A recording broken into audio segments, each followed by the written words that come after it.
Hello दोस्तों, आप सभी का स्वागत है मेरे यूट्यूब चैनल में। आज की कहानी है जुनून इश्क भाग 3। अयांश के पूछने पर कि उसे ठंड लग रही है क्या, मैं दूर कर दूं। कायसा उसे प्यार से देखने लगी, जैसे बोल रही हो बिल्कुल। दोनों एक दूसरे को बाहों में लेकर वहीं पर सो गए। कायसा को अयांश ने ऐसे पकड़ा था जैसे लग रहा था कि वो कहीं उससे दूर ना भाग जाए। आधी रात में अयांश की नींद खुली तो उसने कायसा को उठाकर कमरे में बेड पर सुला दिया और खुद भी उसके बगल में सो गया। ठंड बढ़ने की वजह से कायसा को ठंड लगती है, इस वजह से वो कमरे में आ गया। सुबह का वक्त कायसा की नींद खुली, वो अयांश की बाहों में थी। अयांश एक हाथ उसके कमर पर था। खुद को बेड पर पाकर मुस्कुराते हुए वो अयांश को किस कर दी। खुद को उसकी पकड़ से धीरे से छुड़ाकर वो वॉशरूम में चली गई। कुछ देर बाद वो बाहर निकली तो अयांश अब भी सोया हुआ था। जान, सुबह हो गई, गुड मॉर्निंग कहते हुए कायसा अयांश के बालों में अपने हाथ घुमाने लगी। हाँ, नींद में अयांश बोला। अयांश के न उठने पर कायसा प्यार से उसके गालों पर अपने हाथों को सहला रही थी। धीरे धीरे वो उसके लिप्स को सहलाते हुए उस पर किस करके बोली, Ayansh baby, baby please wake up. Ayansh थोड़ा उठकर कायसा को एक डीप किस किया और वॉशरूम में चला गया। नाश्ता करने के बाद दोनों साथ में ऑफिस के लिए निकल गए। ऑफिस पहुंचकर दोनों अपने अपने केबिन में चले गए। दोपहर का वक्त, कायसा अपने केबिन में बैठे काम कर रही थी। तब तक एक लड़का उसके केबिन में नॉक किया। कायसा ने परमिशन दी तो वो लड़का अंदर आकर उसके सामने खड़ा हो गया। जी कहिए, कायसा उसको एक नज़र देखकर बोली। जी मैम, मेरा नाम विनीत उपाध्याय है। मैं अभी न्यू ज्वाइनिंग हूँ, पर मेरा ज्वाइनिंग लेटर फाइनेंस डिपार्टमेंट में आया है। मैं अपना डिपार्टमेंट चेंज करवा कर HR में जाना चाहता हूँ, क्योंकि मैं फाइनेंस डिपार्टमेंट में अपना अच्छा नहीं दे पाऊँगा। मैं HR में अपना अच्छा कर सकता हूँ, तो मैं चाहता हूँ कि आप मेरा ट्रांसफ़र वहाँ कर दें। यह मेरा एप्लीकेशन लेटर है। इतना बोलकर उस लड़के ने अपना एप्लीकेशन लेटर कायसा के सामने टेबल पर रख दिया। कायसा उस लड़के की बात सुनकर मन ही मन सोची कि अच्छा हुआ कि ये मेरे पास आया। अगर अयांश के पास गया होता तो वो इसका डिपार्टमेंट ट्रांसफ़र करने की बजाय कहीं फायर न कर देते।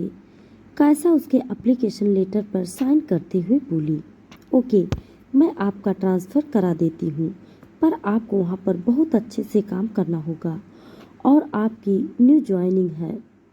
अगर किसी भी तरीके की हेल्प की ज़रूरत होगी तो आप अपने सीनियर कलीग से बात कर सकते हैं। Now go. Thank you ma'am. वो लड़का मुस्कुराते हुए बाहर चला गया। दोपहर का वक्त, ऑफिस में अयांश अपने केबिन में था। तब तक कायसा अंदर आते हुए पूछी, बेबी आपने लंच किया? कायसा की आवाज़ सुनकर अयांश के चेहरे पर मुस्कुराहट आ गई। वो अपना चेहरा उठाकर कायसा को देखते हुए बोला, आप आई हैं ना, आप करा दीजिए। ये क्या तरीका है अयांश, आप खुद का ख्याल क्यों नहीं रखते हैं? मतलब अगर मैं ना आऊँ तो आप टाइम से लंच भी नहीं कर सकते। अयांश प्यार से कायसा को अपनी गोद में बिठाते हुए बोला, आप जब हैं मेरा ख्याल रखने के लिए तो मैं क्यों फिक्र करूं अपनी। कायसा ने अपना और अयांश का लंच केबिन में ही मंगवाया और दोनों साथ में बैठकर लंच करने लगे। जान, आज शाम को हमें मिस्टर सुसादिया की पार्टी में जाना है। उन्होंने पर्सनली मुझे कॉल करके इनवाइट किया है। अयांश बोला, आपको पता है ना बेबी कि मुझे नहीं पसंद ये बिजनेस पार्टीज, फिर भी आप मुझे साथ में लेकर जाते हो। मैं नहीं चलूँगी। कायसा मुंह बनाकर बोली। अयांश कायसा के होठों पर प्यार से चूमते हुए बोला, जान, आपको पता है मुझे आपके बिना कहीं जाना पसंद नहीं है। और मैं बता दूं कि बिजनेस पार्टी नहीं है, मिस्टर एंड मिसेज सिसोदिया की एनिवर्सरी पार्टी है, ठीक है? तब हम चलेंगे। शाम को कायसा अपने केबिन से निकलने लगी। तभी उसके सामने अचानक से वो लड़का आ गया जो सुबह आया था। Excuse me ma'am. कायसा, जिसका ध्यान अपने फ़ोन पर था, उसकी आवाज़ सुनकर वो उसे देखते हुए बोली, जी कहिए। मैम, वो एक्चुअली आपको थैंक यू बोलना था। अगर आप नहीं साइन करते तो शायद मैं अपना ट्रांसफ़र नहीं ले पाता और शायद फिर मुझे रिज़ाइन कर दिया जाता, और ये मेरी फर्स्ट जॉब है, इस वजह से थोड़ा डर भी लग रहा था मुझे। कायसा मुस्कुराते हुए, इट्स ओके, आपको टेंशन लेने की ज़रूरत नहीं है, आप अपने काम पर फोकस करें, बोलकर कायसा वहाँ से बाहर की तरफ चली गई और विक्रम वहीं खड़े कायसा को बाहर जाते हुए देख रहा था। कायसा बाहर आई तो देखी कि अयांश उसका कार में इंतजार कर रहा था। वो अंदर बैठते हुए अयांश से बोली, सॉरी, बेबी का वेट कर रहे थे, कोई बात नहीं। वैसे कहाँ रह गई थी आपकी जान? वो एक न्यू एम्प्लॉय आया है बेबी, उसी को ट्रांसफ़र चाहिए था फाइनेंस को एचआर में, और काफ़ी डरा हुआ था कि फर्स्ट जॉब है और न्यू भी, तो बस उसी से थोड़ी देर बात हो रही थी। अयांश कायसा की बात से समझ गया कि वो न्यू एम्प्लॉय कोई लड़का है। अयांश को बिल्कुल भी नहीं पसंद था कि कायसा किसी भी लड़के से बात करे, पर वो अपनी जान को कंट्रोल नहीं करना चाहता था, इसीलिए उसने अभी कुछ नहीं कहा। कुछ देर बाद दोनों घर पहुंचे। विभा किचन में काम कर रही थी। उन दोनों को आया हुआ देखकर एक सर्वेंट से कॉफ़ी पहुंचाने के लिए बोली उनके कमरे में, बेबी आप रेडी हो जाओ, अयांश पहले कॉफ़ी पी लेते हैं, उसके बाद में आपके कपड़े निकाल देती हूँ। कायसा कहते हुए कबर्ड की तरफ बढ़ गई। तब तक एक सर्वेंट ने उनके रूम को नॉक किया और कॉफ़ी अंदर लाकर टेबल पर रख दी। अयांश कॉफ़ी का मग उठाकर बाहर बालकनी में चला गया। अंदर कायसा अयांश के लिए कपड़े सिलेक्ट कर रही थी। बेबी आप कहाँ चली गई? ये ऑरेंज कलर कैसा है? कायसा की आवाज़ सुनकर अयांश अंदर कमरे में आया। जान, आप जो भी कपड़े निकालती हो मैं वो पहनता हूँ, ना कुछ भी निकाल दो आप। कायसा मुस्कुराते हुए अयांश के कपड़े निकालकर बेड पर रख दी और खुद भी कॉफ़ी का मग उठा ली। अयांश कॉफ़ी पीकर रेडी होने के लिए चला गया। कायसा भी कपड़े लेकर ड्रेसिंग रूम में चली गई। अयांश जब रेडी होकर बाहर आया तो देखा कि कायसा ड्रेसिंग रूम में रेडी हो रही थी। चले जान, अयांश पीछे से कायसा का जिप बंद करते हुए बोला। हाँ बेबी, बस 2 मिनट। दोनों रेडी होकर साथ में पार्टी के लिए निकल गए। पार्टी मिस्टर सिसोदिया के घर पार्टी रखी गई थी। मिस्टर सिसोदिया अयांश के काफ़ी क्लोज थे और अयांश भी उनको बहुत मानता था। उन्होंने काफ़ी साथ दिया था अयांश का। उसके माँ बाप चले गए थे और साथ में अयांश के बिजनेस स्टार्टअप में भी उन्होंने काफ़ी मदद की थी। अयांश ने कभी भी उनसे पैसों की मदद नहीं ली। वो हर चीज़ अपने दम पर करने पर बिलीव रखता था, इसीलिए मिस्टर सिसोदिया उसको और भी मानते थे। कायसा और अयांश मिस्टर सिसोदिया के घर पहुंचे। मिस्टर एंड मिसेस सिसोदिया बाहर ही खड़े थे। कायसा और अयांश उनके पास गए और दोनों के पैर छुए। दोनों ने भी उन्हें प्यार से आशीर्वाद दिया। वहाँ पर मौजूद सभी लोग और मोस्टली अयांश और कायसा को जानते थे और उन्हें ये भी पता था कि ये दोनों हस्बैंड वाइफ एक दूसरे के लिए पिलर जैसे हैं, बिजनेस में भी और पर्सनल लाइफ में भी। अयांश वहाँ पर कुछ लोगों के साथ बिजनेस की बातें करने लगा था। कायसा भी उनके साथ ही थी, पर थोड़ी देर बाद वो मिसेज सिसोदिया के पास चली गई। आंटी, मैं कुछ मदद करूं आपकी? कायसा मिसेज सिसोदिया से बोली, जो कि गिफ्ट के डिब्बों से परेशान थी। अरे नहीं बेटा, मैं तो बस देख रही हूँ कि इतने सारे गिफ्ट, बाप रे, सच में मुझे नहीं लगता कि इतने सारे गिफ्ट की ज़रूरत थी। आंटी, अब कोई खाली हाथ तो आएगा नहीं। अच्छा, लाइए मैं आपकी मदद कर देती हूँ। ये कहते हुए कायसा उनकी हेल्प करने लगी। मिसेस सिसोदिया और कायसा काम करते हुए बातें कर रहे थे। मिसेस सिसोदिया कायसा को अच्छे से जानती थी, इसीलिए कायसा उनके साथ कंफर्टेबल थी।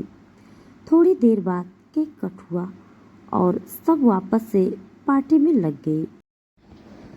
कायसा और अयांश ने dinner mister and Mrs Sisodia के साथ ही किया।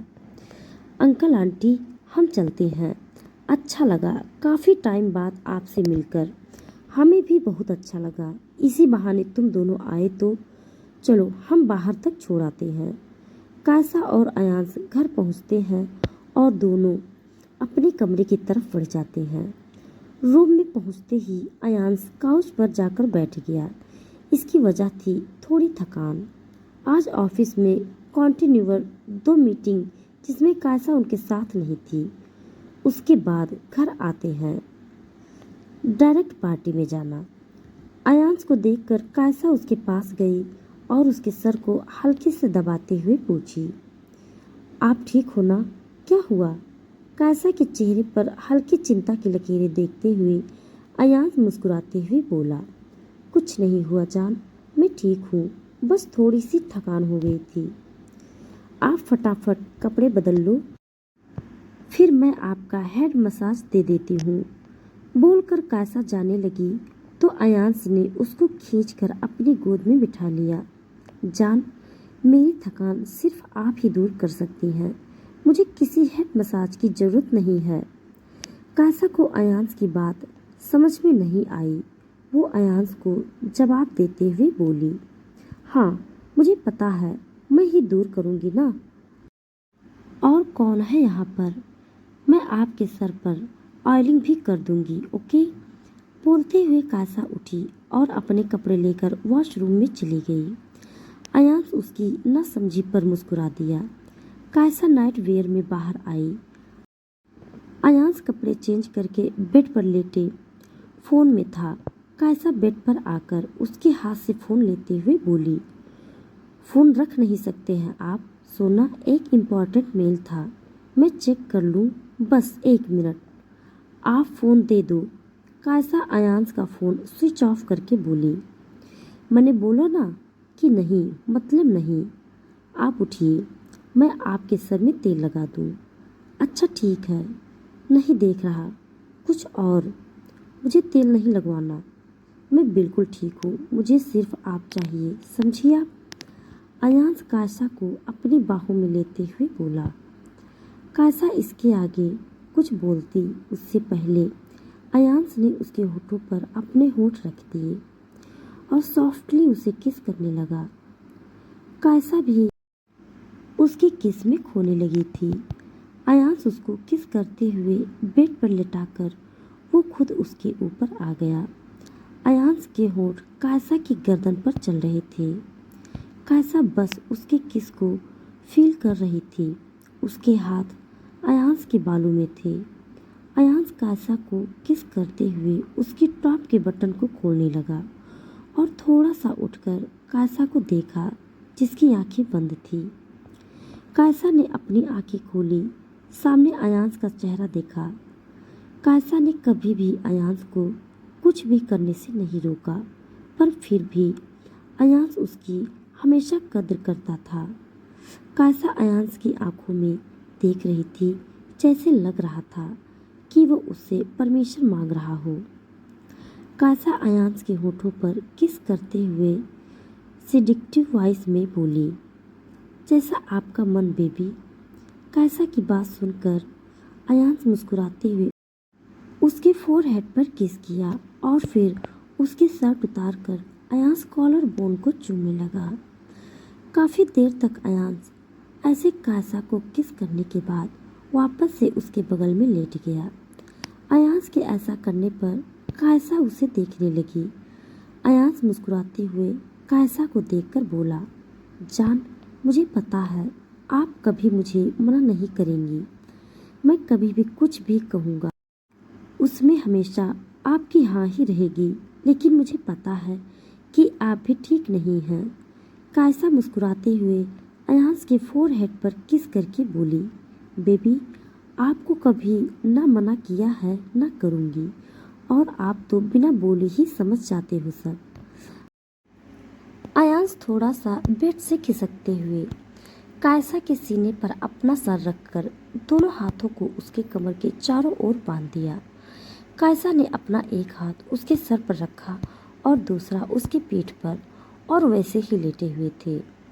सोना, परसों ईशानी आ रही है, उसने मुझे कॉल करके बताया था। अयांश वैसे ही लेटे हुए कायसा से बोला। ईशानी का नाम सुनकर कायसा का मुंह बन गया था, फिर भी उसने खुद को नॉर्मल रखते हुए कहा, हाँ ठीक है, मैं उसका कमरा आज ही सही करवा देती हूँ। दोनों वैसे ही लेटे हुए सो गए। सोते वक्त अयांश की पकड़ कायसा के ऊपर और भी मजबूत हो गई। आज के लिए बस इतना। इसके आगे का भाग जानने के लिए आप हमारे साथ बने रहिए। हमारी कहानी आप सबको कैसी लग रही है कमेंट बॉक्स में ज़रूर बताइएगा। तब तक के लिए धन्यवाद।